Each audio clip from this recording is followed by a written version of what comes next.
Yo, what's up, everyone? Back for this Saturday slate. Only a 3-gamer tonight. Pretty disappointed. I wish we had like a 5, 6, 7-game slate, but only 3 games. A couple of them aren't super appealing, but the last game is what I'm really liking, the Hawks-Rockets game, for a couple of reasons, which we will get into. But let's get started with a breakdown. You can drop a like down below and subscribe if you have not already. At the point guard position, the Rockets are going to be missing a bunch of players once again tonight. Seems like there's an injury bug spreading through that locker room. So Capella's doubtful. He's probably not going to play. And then House is also doubtful.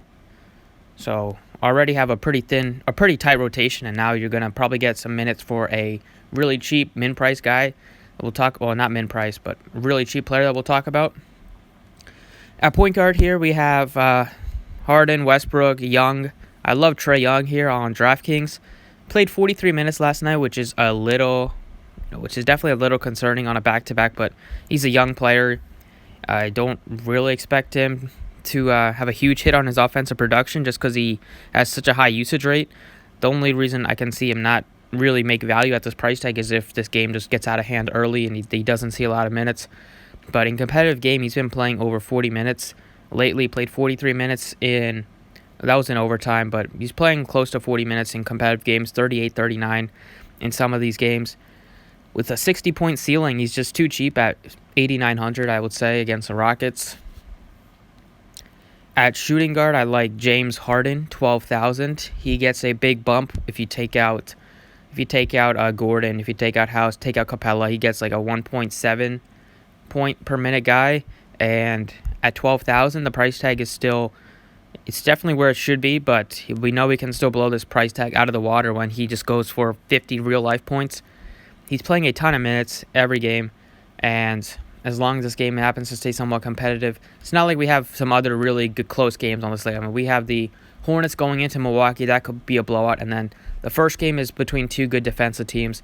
Unless like Embiid sits in that one, if they rest him on a back-to-back, that'll open up some value on the Sixers, but not loving that game right now, with the current formation of the teams.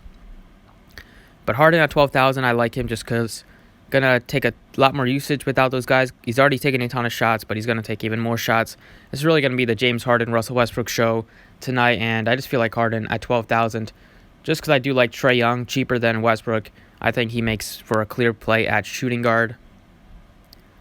Over at small forward, if you want to go Giannis, you can. He's at 11.8. It's also a back-to-back for him. The Cavs somehow kept that game close last night. This one is gonna be tough for the Hornets to stay in it, I would say, but at 11.8, Giannis isn't overpriced. He's kind of where he should be. If he happens to play 38 minutes, he will crush this. He'll blow this price tag out of the water, pretty much, just because they cannot stop anybody in the paint. Then you have Simmons, Parker. I like Parker. He struggled yesterday, only 4 real-life points, but he was getting the rebounds. This is another spot where I expect the Hawks to play small, just because the Rockets will play small with Tucker at center. So you could see some Jabari Parker minutes at the 5 when the Rockets go with Tucker at the 5. So he'll get more rebounding opportunities. If he gets 10 rebounds, I would be shocked if he doesn't get a double-double, just because he really is a good scorer. Before that 4-point game, he scored at least 10 points, and he scored at least double digits in every single game that he can go down to. So since the end of October, probably even more than that. But just a bad shooting game for him. 1 of 8, just couldn't get anything going. He's still going to get minutes just because they don't have really anybody else to see minutes that's worth it.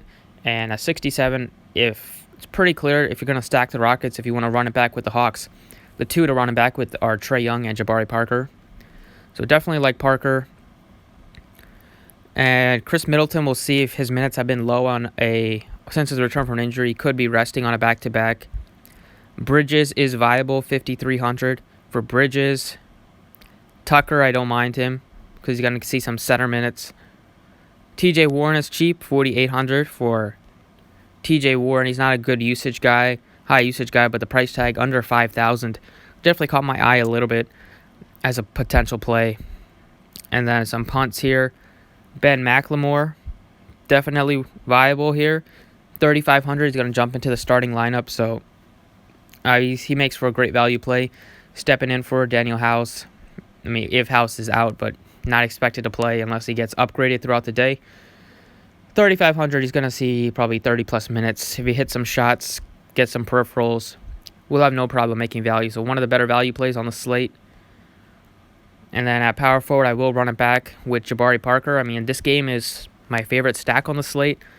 I don't really see any other the two games really being viable as a stack perspective as of now, as a stack opportunity as of now. I think this game is with two pretty high one good offense in the Rockets, and then the Hawks play.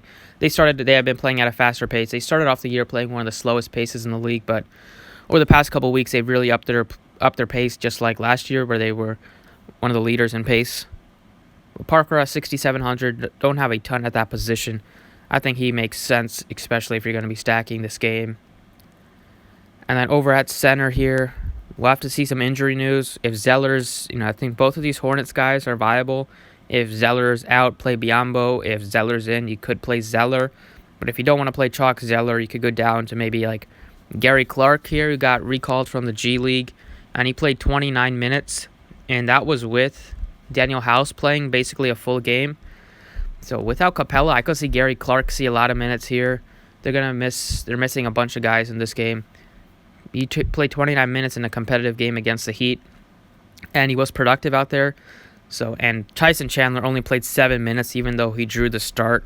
And this is a spot where both teams do like to play small. He only played 8 minutes, so he's not going to see a ton of run. So I could see Gary Clark see a lot of minutes, and I don't even know if Isaiah Hartenstein saw the court.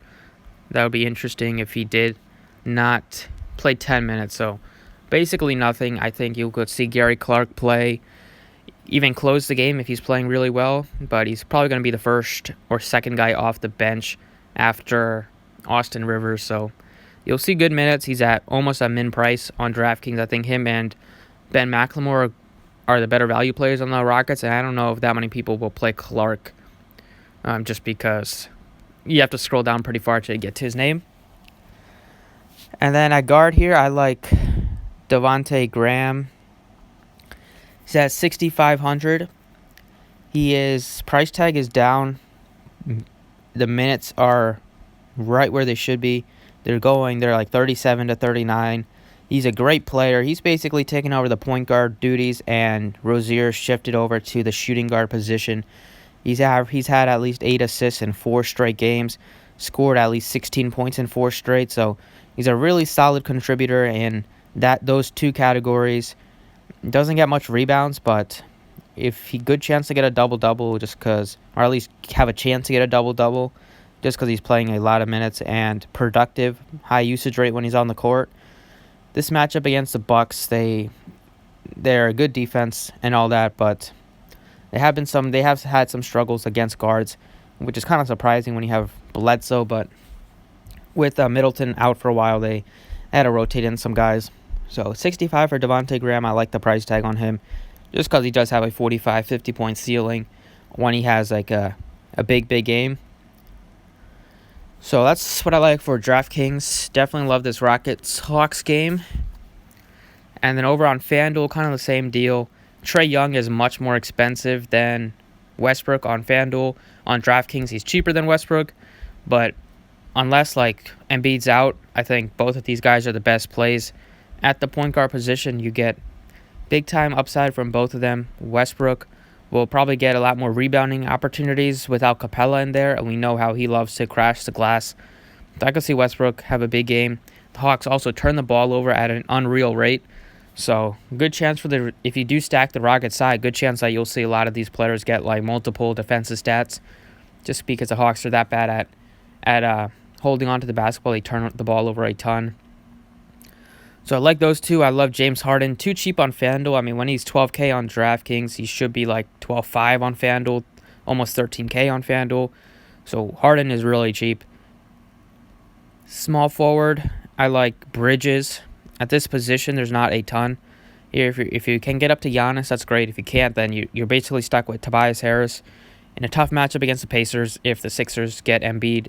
I mean, if Embiid's in and they get Horford back, he's not been like great all year. He's definitely not been exceeding expectations, and he's at 7K. But If you don't get to play him, you get Warren. Then you get 5K for Hunter, who's been bad, but at least Hunter is seeing minutes. He could have be a nice tournament play, and then the position really dies off. Like, you could take a chance on Thibault again, but he didn't play that good, and they probably give a lot more minutes to Korkmaz here with Richardson out probably again. So position's pretty bleak, but you got a guy in Miles Bridges who's been productive, playing 27 to 35 minutes lately, and at only 5,500, good chance for him to at least get you 5x, and he has the upside to get you 7, 8x on his really good days. At power forward here, looking at Sabonis at the top, I like Parker, I like Tucker, Clark, maybe Washington. There's 4 or 5 guys at this position that I like. I think Clark, once again, is viable on Fanduel just because basically he's min price on Fanduel, just a little bit above min price on Draftkings. Probably going to get minutes after how well he played last time out, and now they're missing another key guy in House.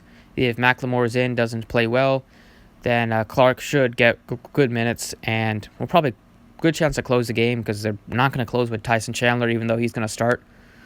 So I could see them close with Westbrook, Harden, McLemore, Tucker, and Clark, or some sort of combination of those. But yeah, that's kind of it for this slate. Not a lot to talk about this 3 games. I will probably be back with an NFL video for this Sunday for tomorrow in a couple hours. But thanks for watching. Appreciate it, and good luck today.